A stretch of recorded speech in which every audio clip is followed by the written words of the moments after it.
വൈക്കത്തഷ്ടമി എന്ന പോലെ വൃശ്ചികോത്സവത്തിനും ഏറ്റവും അധികം വട്ടം തിടംപേറ്റിയിട്ടുള്ള പ്രമാണിയാണ് എഴുത്തച്ഛൻ ശ്രീനിവാസൻ. പിന്നൊരാൾ ശ്രീനിവാസൻ്റെ പഴയ ഉടമയുടെ സ്വന്തമായ ഷേണായി ചന്ദ്രശേഖരനായിരിക്കും. തൃപ്പൂണിത്തുറ വൃശ്ചികോത്സവത്തിലെ വിശിഷ്ട സേവനത്തെ മാനിച്ച് സേവാസംഘവും തൃപ്പൂണിത്തുറ പൗരാവലിയും ചേർന്ന് എഴുത്തച്ഛൻ ശ്രീനിവാസന് പട്ടം നൽകി ആദരിക്കുകയും ചെയ്തു. തൃപ്പൂണിത്തുറ മതിൽക്കകത്ത് എത്ര തന്നെ പേരും പെരുമയുമുള്ള ഗജരാജ കുലോത്തുങ്കന്മാർ മസിലും പെരുപ്പിച്ചു വന്നോട്ടെ, അല്ലെങ്കിൽ നിന്നോട്ടെ, പക്ഷേ ഇവിടെ ആരൊക്കെ നിന്നാലും തലയുയർത്തിപ്പിടിച്ചാലും ശരി, അതൊന്നും കണ്ട് കണ്ണു മഞ്ഞളിക്കാത്ത, അവർക്ക് മുന്നിൽ കൂസാത്ത ഒരുവനുണ്ടെങ്കിൽ അത് രാജനഗരിയുടെ സ്വന്തം ഗിരീശൻ തന്നെയായിരിക്കും. കൊടുങ്ങല്ലൂർ ക്ഷേത്രത്തിലാണ് നടക്കിരുത്തപ്പെട്ടതെങ്കിലും ജീവിതത്തിൻ്റെ നല്ലൊരു പങ്കും തൃപ്പൂണിത്തുറയിൽ ചെലവഴിച്ച രാജനഗരിക്കാരുടെ സ്വന്തം കുമാരനായി ഓടിച്ചാടി വളർന്ന കൊടുങ്ങല്ലൂർ ഗിരീശൻ. ആനച്ചന്തത്തിലും കൊമ്പ് കനത്തിലും ഈ ഗിരീശ പ്രജാപതിയെ കടത്തിവെട്ടാൻ, കവച്ചുവെക്കാൻ ആണായി പിറന്ന ആരാനും ഭൂമി മലയാളത്തിലുണ്ടോ എന്ന് ഇവനും ഇവൻ്റെ ആരാധകരും ആരുടെ മുഖത്തു നോക്കിയും ചോദിക്കും. ആനച്ചന്തത്തിൽ ചക്രവർത്തി സമാനൻ എന്ന് പ്രശസ്ത ആന ചികിത്സകനും ആനപ്രേമിയുമായ ആവണപ്പറമ്പ് മഹേശ്വരൻ നമ്പൂതിരിപ്പാട് വിശേഷിപ്പിച്ചതും മങ്ങാത്ത മായാത്ത കീർത്തിമുദ്രയായി ഇവൻ്റെ കഴുത്തിൽ കിടന്നാടുന്നുണ്ട്. പക്ഷേ ഇവിടെ മറ്റൊരാനയ്ക്കും കിട്ടാത്ത, അവകാശപ്പെടാൻ കഴിയാത്ത മഹത്തായൊരു പട്ടവും പേറിയാണ് ഗിരീശൻ്റെ ജീവിതം. താൻ ചുമതലയേൽക്കുന്ന, കൊണ്ടു നടക്കുന്ന ആനയെ എങ്ങനെ നോക്കണം, എങ്ങനെ പരിപാലിക്കണമെന്ന് പുതിയ തലമുറയിലെ പാപ്പാന്മാർക്ക് കണ്ടു പഠിക്കാനും മാതൃകയാക്കാനും കഴിയുന്ന വേണുവേട്ടൻ എന്ന പാപ്പാനാണ് ഇന്ന് ഗിരീശൻ്റെ ഏറ്റവും വലിയ സമ്പാദ്യം, ഏറ്റവും വലിയ പട്ടം. ചേട്ടാ, തൃപ്പൂണിത്തുറ വൃശ്ചികോത്സവം തൃപ്പൂണിത്തുറ ഗിരീശന്റെ ഒരു സ്വന്തം എന്നുള്ളതല്ലേ അവന്റെ ഒരു തോന്നലേ? ഇല്ല, ഗിരീശനോളം ഒരു എക്സ്പീരിയൻസ് ഉള്ള ആന വേറെ ഉണ്ടാവില്ലല്ലോ അല്ലേ? ഇവിടെ എന്താ കഴിഞ്ഞാൽ ഈ കിടവിലുള്ള ആനകളൊന്നും ഇപ്പോൾ ഇല്ല, തലമുറ ഇല്ല, ഏതാണ്ടൊക്കെ കഴിഞ്ഞ അവസ്ഥ എന്ന് വെച്ച മാതിരിയാണ്. അതിലുള്ള ആനകളാണ് ഈ ആന, പിന്നെ ഗണപതി ആന ഒക്കെ അത്രയൊക്കെ തന്നെ ഉള്ളൂ, അപൂർവ ആനകളുള്ളൂ.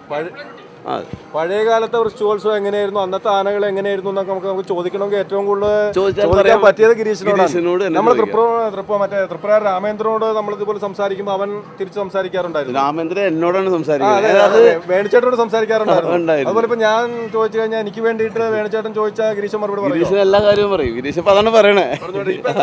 ഈ പറഞ്ഞു എനിക്ക് ആ പട്ടയം കിട്ടിയത്, ആ വിശന്നിട്ട് പാടില്ല, നിർത്തി പോകാനാണ് ഇപ്പൊ പറഞ്ഞു. മാറിക്കൊടുക്കണമെന്നാണ് പറയുന്നത്. എന്താ വെച്ച് കഴിഞ്ഞാൽ അവനെ ഡിസ്റ്റർബ് ചെയ്യണ്ട, എനിക്കിപ്പോ ഭക്ഷണം കഴിക്കേണ്ട സമയമാണ്, പട്ടയാണ് ആവശ്യം. അതാണ് ആനയുടെ ഇഷ്ടം, കൊടുക്കണാണ് ഏറ്റവും നല്ലത് ബുദ്ധി.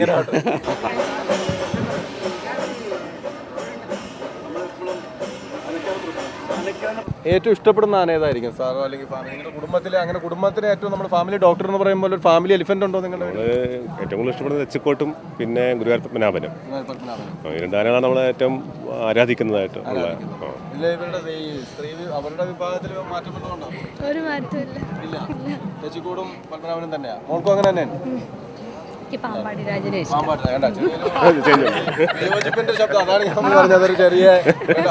അപ്പൊ തീർച്ചയായിട്ടും ഒരു പാർട്ടിസിപ്പേഷൻ ഉണ്ട്.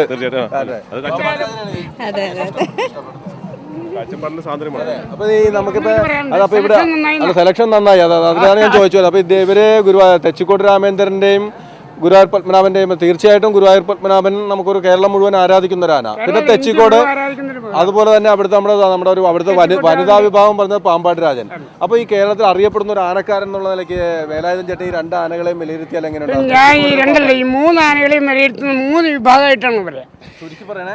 ചുരുക്കിയുള്ളൂ.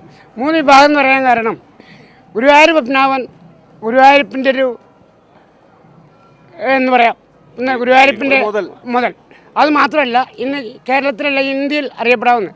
അതേപോലെ തന്നെ തെച്ചിക്കോട്ട് ആന രാമേന്ദ്രൻ്റെ പഴയ ഇട്ടക്കാരനാണ് ഞാൻ, എങ്കിലും ആയിരുന്നു അഞ്ചര. അതെ, ഇതിനെ ആനയാക്കി കൊണ്ടുവന്നതും എനിക്ക് ഇന്നും ആക്കിയത്. അപ്പോൾ അതുകൊണ്ട് മാത്രമല്ല ഇന്ന് കേരളത്തിൽ അറിയപ്പെടാവുന്ന നല്ലൊരു മുതൽ അവൻ തന്നെയാണ് പാമ്പാടി രാജൻ. അവന് ഒരു എൻ്റെ അതിനുവേണ്ടി ഞാൻ എണ്ണക്കെട്ടായി നിന്നപ്പോഴും അതിനുവേണ്ടി ഭഗവാനോട് ഞാൻ വളരെ പ്രാർത്ഥിച്ചൊരു വ്യക്തിയാണ്. കാരണം അങ്ങനെ ഒരു മുതലിൽ നിന്ന് കിട്ടാനില്ല, കാണാൻ കിട്ടില്ല. അതെ, അന്ന് പോയെങ്കിൽ അതിനോട് പാമ്പാടിയാണ്. അങ്ങനെ മൂന്ന് വിധത്തിലാണ്. ഏറ്റവും മഹത്തായ ഒരു ഉത്സവങ്ങൾ ഒന്നാണല്ലോ. പൂരം കഴിഞ്ഞാൽ അടുത്ത് നമ്മൾ വൃശ്ചികോത്സവം എന്നാണ് പറയുന്നത്. ഈ പ്രോഗ്രാമിൻ്റെ കാര്യം പറയുകയാണെങ്കിൽ ഇപ്പോൾ ഈ ഫോറിൽഫിൻ്റെ പ്രോഗ്രാമിലൂടെ നമ്മൾ നേരത്തെ ഉത്സവം ആന അങ്ങനെ ഒരു സാധനം മാത്രമേ ഉണ്ടായിരുന്നുള്ളൂ. ഇത് ജനങ്ങളിലേക്കും പിന്നെ മൃഗമല്ല, ഇതൊരു മാനുഷിക മൂല്യമുള്ള ഒരു മനുഷ്യം കൊടുക്കുന്നുള്ളൊരു അത് പക്ഷേ വളരെ പ്രയോജനപ്പെടുന്ന രീതിയിൽ വന്നിട്ടുണ്ട്. പക്ഷേ ഈ പ്രോഗ്രാമിന് ശേഷമാണ് നമുക്കത് സാധാരണ ഉത്സവങ്ങൾക്ക് പോകുമ്പം ആനയുണ്ട്, മേളം, തിടമ്പ്, നെറ്റിപ്പടം അങ്ങനെ പോകുമായിരുന്നു. ഇതിപ്പോൾ അതിൻ്റെ ഒരു ഹ്യൂമാനിറ്റി കൺസിഡറേഷൻ ഈ മൃഗങ്ങളിൽ വന്നുള്ളതാണ്. അത് എനിക്ക് പ്ലസ് പോയിൻ്റായിട്ടാണ് തോന്നുന്നത്. കാരണം പലർക്കും ആനയോടൊരു അനുകമ്പ വരെ വന്നു തുടങ്ങിയിട്ടുള്ളതാണ്. ഉണ്ടായിരുന്നുള്ളതാണ്. കണികളും ഇച്ചിരി കൂടിയിട്ടുണ്ട്. അത് പക്ഷേ ഒരു positive approach to the animals എന്നുള്ളതാണ് ഇത് കാണുന്നത്. നമ്മൾ പ്രകൃതിയുടെ ഒരു നഷ്ടപ്പെടുത്തരുതെന്ന് നമ്മൾ പറയത്തില്ലേ, പൂഴി നഷ്ടപ്പെടുത്തരുതെന്ന് പറഞ്ഞ മാതിരി ഇവരുടെ ഒരു ആരോഗ്യം സംരക്ഷിക്കണം എന്ന് പൊതുവേ നമ്മൾ പലർക്കും തോന്നുന്നു. നമ്മൾ പേപ്പറിലൊക്കെ വായിക്കാൻ ആനയെ അടിക്കുന്നു ശിക്ഷിക്കണം എന്ന് പറയുമ്പോൾ പലരും എതിർക്കുന്നുണ്ട്. ഇപ്പം നേരത്തെ അങ്ങനെ ആയിരുന്നില്ല. ആ ശിക്ഷിക്കണം എന്നുള്ളതാണ് പാപ്പാൻ്റെ ഏറ്റവും വലിയൊരു ക്രെഡിറ്റായിട്ട് കണ്ടുവരുന്നത്. ആൾക്കാർ കൂടി 1 ലക്ഷം പേര് കൂടി ആനയെ അടിക്കുക എന്നുള്ള വലിയൊരു ക്രെഡിറ്റായിട്ടൊക്കെ കാണുന്നത്. പക്ഷേ ഇപ്പം എനിക്കത് പൊതുജനം പോലും അതിന് അംഗീകരിക്കത്തില്ല. അങ്ങനെ അനാവശ്യമായിട്ടൊന്നും ശിക്ഷിക്കേണ്ട കാര്യമില്ല. നമ്മൾ മക്കളുടെ ഭാര്യയെന്ന് വരെ ഒരു ഇഫക്റ്റ് ഇപ്പം ഈ പ്രോഗ്രാമിലൂടെ ജനങ്ങളിലേക്ക് എത്തുന്നുണ്ട്. അതൊരു വലിയൊരു അതിന് പറയുന്നതാണ് ഞങ്ങൾക്കുള്ള തീർച്ചയായിട്ടും